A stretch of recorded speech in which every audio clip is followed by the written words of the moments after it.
बिस्मिल्लाहिर्रहमानिर्रहीम ګرانو ملګرو تاسو ته فلرن انګلیش ان پښتو چینل کې په هراله او ستړي مشو يم ملګرو په نننی کلاس کې مثال د فاره دوه قسمه انګلیش راولې دي کوم چې موږ د یو سیس د فاره استعمالو یو د ایڈوانس انګلیش او بل د نارمل انګلیش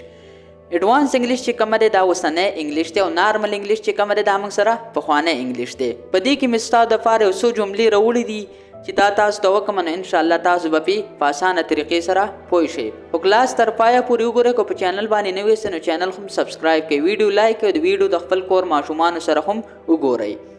پهلنۍ جمله موږ سره اساده I am very tired زه ډیر ستړی یم کوم موږ چرته یو کس ته وایو چې زه ډیر ستړی یم نو په انګلیش کې به ورته وایي I am very tired نو موږ ورته داسې هم ویل شو I am exhausted کوم موږ ورته وایو چې مطلب I am exhausted یا I am very tired نو د دوانو مطلب به زه ډیر ستړی یم You are so lucky ته ډیر ښه قسمت والی کوم موږ چرته یو کس ته وایو چې ته ډیر ښه قسمت والی یا ستا قسمت ډیر ښه دی نو په انګلیش کې به ورته وایي You are so lucky بیا ورته موږ په ایډوانس انګلیش کې داسې به وایو You are so jammy ته ډیر ښه قسمت والی یعنی دا دوانه ورته موږ په انګلیش کې ویل شو کوم موږ چرته یو کس ته وایو چې ته ډیر ښه قسمت والی نو موږ ورته داسې هم ویل شو You are so lucky You are so jammy I am very hungry زه ډیر وږی یم کوم موږ چرته یو کس ته وایو چې هلکه زه ډیر وږی یم نو په انګلیش کې به ورته وایي I am very hungry موږ ورته داسې هم ویلی شو I am starving زه ډیر وږی یم I visit my hometown very rarely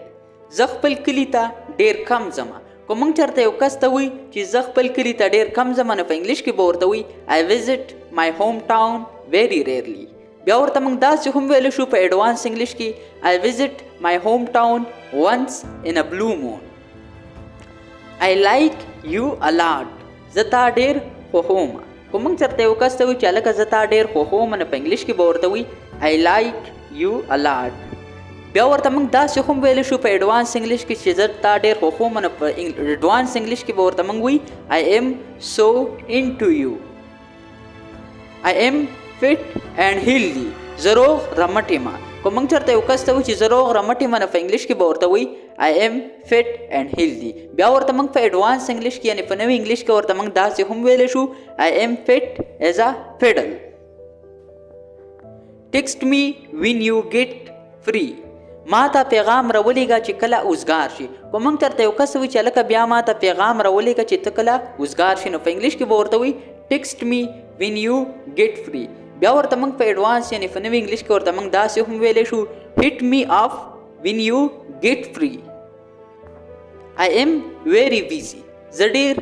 مصروف یم کوم موږ چرته یو کس ته وایي چې هلکه زه ډیر مصروف یم نو په انګلیش کې به ورته وایي I am very busy بیا ورته موږ په انګلیش کې داسې هم ویلی شو I am swamped He is lazy هغه لټ دی کوم موږ چرته یو کس یادو چې هغه ناراسته دی یا ډیر لټ دی نو په انګلیش کې به وایي He is lazy بیا موږ په ایډوانس انګلیش کې یعنی په نوي انګلیش کې موږ داسې هم ویلی شو He is couch potato هغه ډیر لټ دی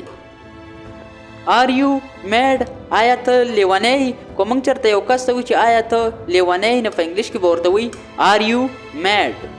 بیا ورته موږ په نوي انګلیش کې یعنی په ایډوانس انګلیش کې داسې هم ویلی شو Are you out of mind آیا ته لیونی ملګرو دا زموږ نننی کلاس چې پای ته ورسېدو انشاءالله تاسو سره به په یو بل نوي کلاس کې ملاقات کیږي تر هغه وخته پورې ما له اجازت راکوئ او ما په خپلو دواګانو کې هم یاد ساتئ الله پامان